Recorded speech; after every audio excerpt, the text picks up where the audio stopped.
small businesses can benefit by opting into co-ops. So let's find out a little bit more by turning to this week's board of directors.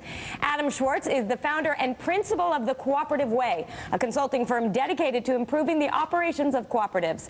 Micah Rosenblum is an entrepreneur and an angel investor.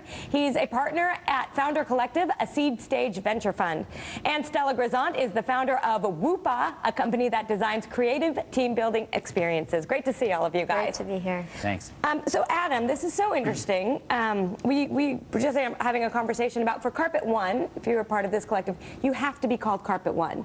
But what if you have your own brand and you're being clobbered by the big guys and you want to get purchasing power? Can you join a cooperative and not have to change your brand? Some operate by having a shared brand, and others operate by maintaining the local brand, but they still have the buying power behind the scenes. So it's really a decision that the cooperative members make themselves. And what's so powerful about the model is that the owners decide. It's not a group of outside investors that are doing so. And the model's been around in its modern form since 1844, and it works in all different scale and size of businesses. So if you're watching this at home and you think, oh, this sounds like a great idea, what do you do? For businesses, there are purchasing co-ops in every different sector, from hospital to furniture to plumbing supplies to air conditioners, whatever it is you might be in.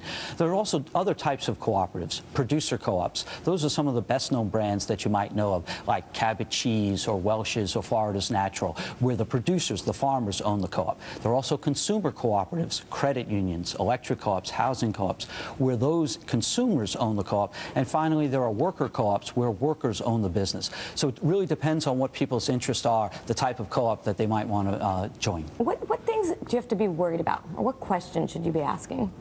Well, I actually have a question about, what about freelancers and service-oriented people? Can they create co-ops? Because I feel like there's a rumbling of collectives popping up that act like co-ops, but they might not know it. What about, independent people who are marketers, accountants, lawyers? Can they rally together to get a cheaper share of voice out there, so they're not the little guy fighting the big guy? Right. That's a really good question. In fact, I've just formed an affiliation with a group called CDS Consulting Co-op, which is just that. It's a cooperative of consultants, people scattered throughout the country, but we share resources, a website, and other information to make us more competitive against other folks. Mm-hmm. There's also a group called the Freelancers Union, right, which is not a cooperative, but I'd say cooperative spirited, mm-hmm, in that they're working together to form, to give healthcare benefits to those folks. But what are the dangers of this? I mean, it sounds great, right? You get your products cheaper, you get marketing that you're not paying as much for, but now you have to deal with other people running your own business. Absolutely. So there is a slight loss in independence that you are going to have to give up, but it's for a greater good, so that you can get to scale, so that your business can be sustainable. So you have to measure whether it's the right fit for you. I'm just curious, Micah, you work with a lot of small companies, seed stage companies.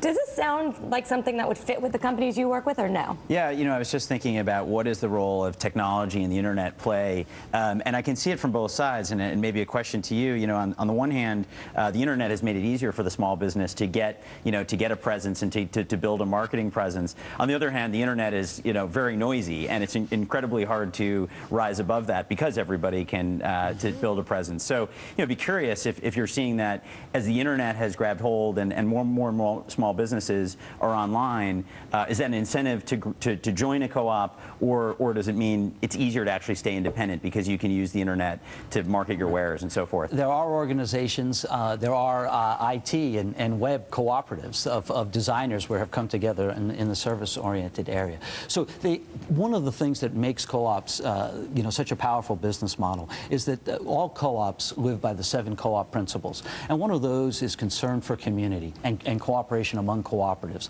So people do this on a voluntary basis, and they have an economic participation and member control of the business. So it works in a variety of different types of businesses. Really, there's really no sector of our economy that is untouched by it.